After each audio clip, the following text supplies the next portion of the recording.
Olá, eu sou Adriana Guiar, estou lendo o livro Viva na Quarta Dimensão, de David Young Cho. Capítulo 4, continuação. 2. Resista à tentação das circunstâncias negativas.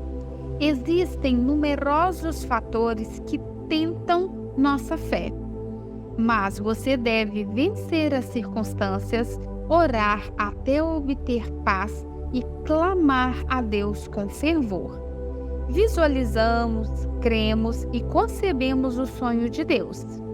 Entretanto, as circunstâncias nos levam à frustração e ao desejo de querer abandonar tudo. Mas você não deve se ater a isso, porque esses são obstáculos que você mesmo deve vencer. O que se espera se transforma em certeza somente para aquelas pessoas que venceram a paciência e tenacidade. Eu creio. Mas é difícil crer. Foi na década de 1960, quando a minha igreja crescia de maneira acelerada, que implementamos pela primeira vez as vigílias às sextas-feiras. Nessa época, não existiam vigílias em meu país. Minha igreja foi pioneira em difundir as reuniões de vigílias em toda a Coreia. Naquela época, as reuniões de vigílias atingiam seu ponto máximo por volta das 4 horas da manhã do dia seguinte. Orávamos, cantávamos louvores e também eram muitos os testemunhos. O fervor da oração era tão grande que todos tinham a impressão de que a noite passava muito rápido. Lembro-me que multidões se aproximavam da igreja para orar, recebiam curas divinas e eram cheias do Espírito Santo. Foi numa dessas reuniões que, logo depois de orar pelos enfermos, eu disse: há uma pessoa aqui que foi curada de úlcera gástrica. De repente, um jovem se colocou de pé e gritou dizendo: pastor, sou eu quem fui curado de úlcera. Eu creio, mas é difícil crer. Essa última frase me chamou a atenção. Dizer que para ele era difícil crer era uma confissão sincera. O mesmo acontece com cada um de nós. Há ocasiões em que confessamos crer, mas para nós é difícil crer, porque a fé não é manipulável, muito menos se trata de uma sensação. A fé é algo que supera a sensação e as circunstâncias. O jovem era um estudante da Universidade de Unsei, que, por causa da úlcera, vomitava sangue e se encontrava a um passo da morte. Clamava a Deus por sua cura, mas o problema era que crer era difícil para ele. Orei para que a minha fé pudesse de alguma forma ser transmitida a ele. Impus as mãos sobre ele e comecei a orar com muito fervor. Eu sabia que, primeiro, deveria mudar a quarta dimensão do jovem, pois ele necessitava pensar e crer na cura, sonhar com o futuro e confessar a palavra.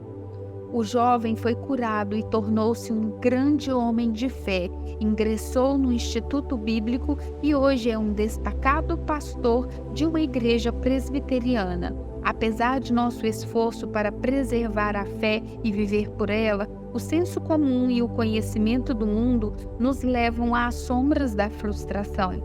As circunstâncias continuam pressionando nossa vida, por mais que nos apeguemos à palavra de Deus e esperemos por um milagre. No entanto, temos de superar tais circunstâncias porque Deus nos deu força para vencê-las. Você também pode se tornar um vencedor. Rompa o gelo da incredulidade por meio da oração fervorosa.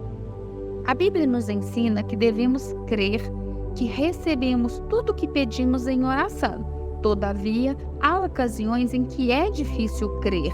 E aí está o problema. Você tem de orar até crer que recebeu o que pede em oração. Mas lembre-se de que existe uma parede de gelo que impede o acesso à fé em crer que já recebemos a resposta à oração. É necessário romper o gelo e ele não se rompe com um vento frio, mas com o calor da oração.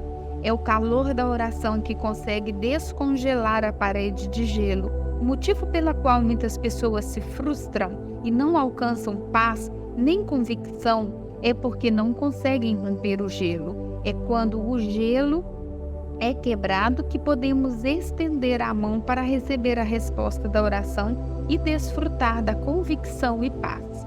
Em Mateus 7:8 diz: peçam e lhes será dado, busquem e encontrarão, batam e a porta lhes será aberta.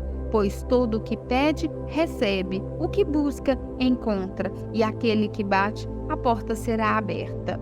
Jesus prometeu que nos responderia em uma escala muito maior do que o que pedimos ou entendemos. Devemos orar até obter convicção e logo depois de haver rompido o gelo, temos de crer e confessar que recebemos o que pedimos em oração. Isaías 55:6-7 salienta: busquem o Senhor enquanto é possível achá-lo, clame por ele enquanto está perto. Que o ímpio abandone o seu caminho e o homem mau os seus pensamentos. Volte-se ele para o Senhor, que terá misericórdia dele. Volte-se para o nosso Deus, pois ele lhe dá de bom grado o seu perdão.